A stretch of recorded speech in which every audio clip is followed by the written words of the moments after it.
হাঁটাহাঁটি করো। আত্মসহায়ক গোটা Ranjana Roy go back, go back, go back. আত্মসহায়ক রঞ্জনা রায়ের go back, go back, go back. Ranjana বাইরে না, রঞ্জনা রায় বাইরে তো মিলুন্দা বাইরে।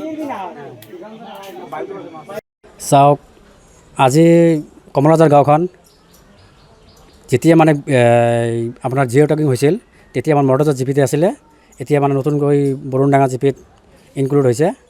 কিন্তু তেতিয়া মই খবৰ লৈছোঁ গোটেই গাঁওবিলাকত হৈ আছিল আমাৰ কমলাজত এনেকুৱা ছাৰ্ভে হোৱা নাই। মই ছেক্ৰেটাৰীক সুধিছোঁ, বৰুণডাঙাৰ ছেক্ৰেটাৰীক সুধিছোঁ, আমাৰ মৰ্টেজৰৰ ছেক্ৰেটাৰীক সুধিছোঁ। তেখেতে কৈছে যদি কিবা ইনফৰমেশ্যন আহে আপোনাক মই জনাই দিম।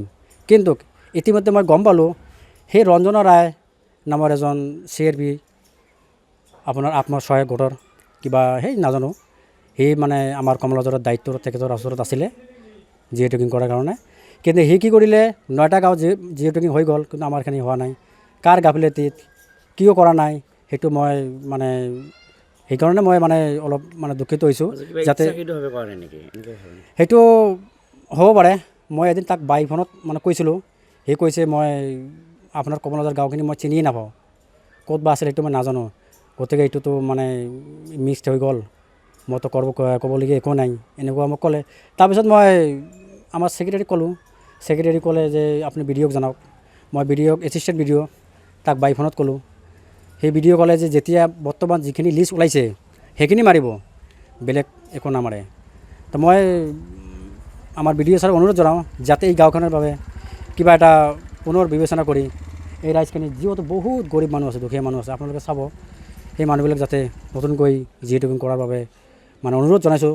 মই এজন স্থানীয় ৰাইজ হিচাপত বা সচেতন নাগৰিক হিচাপত মই এজন সদস্যৰ অভিভাৱক তথা প্ৰাক্তন সদস্য, সেইখিনিয়ে মোৰ BDO ছাৰৰ ওপৰত বিশেষ অনুৰোধ যাতে এইখিনি আমাৰ গাঁওখনৰ কাৰণে কিবা এটা বিবেচনা কৰে। এইটো ৰূপসী নহয়, এইটো আগত ৰূপসী আছিলে, এতিয়া বালাজন বলক। BDO মহোদয়ক অনুৰোধ জনাইছোঁ যাতে এইটো কাম কৰি দিয়ে। মোৰ অভিযোগ মানে আমাৰ ইলেকশ্যনের পরে যেটা আমার মুখ্যমন্ত্রী কৈছে যে গরিব মানুষ যে অসমত যত গরিব মানুষ কোনো মানে এড়ে না থাকে, তা আমার যেটা জিঅ' টকত যেটা সার্ভে কৰিব দিছে মানে ঘৰেৰ, সেটা দায়িত্ব দিছে ৰঞ্জনা ৰায়ক।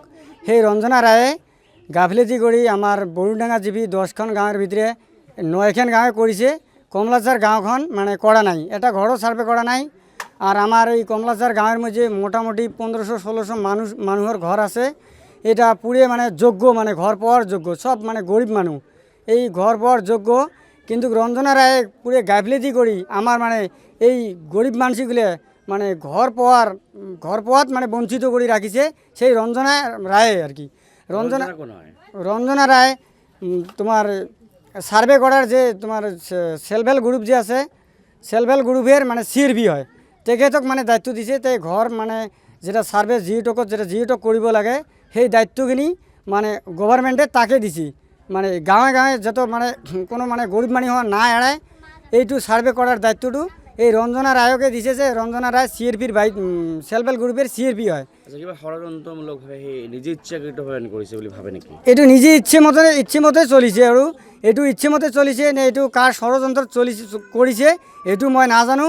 এইটোই আমাক উচিত তদন্ত লাগে, এইটো উচিত তদন্ত কৰি এই ৰঞ্জনা ৰায়ক অতি সোনকালে মানে গ্ৰেপ্তাৰ কৰিব লাগে।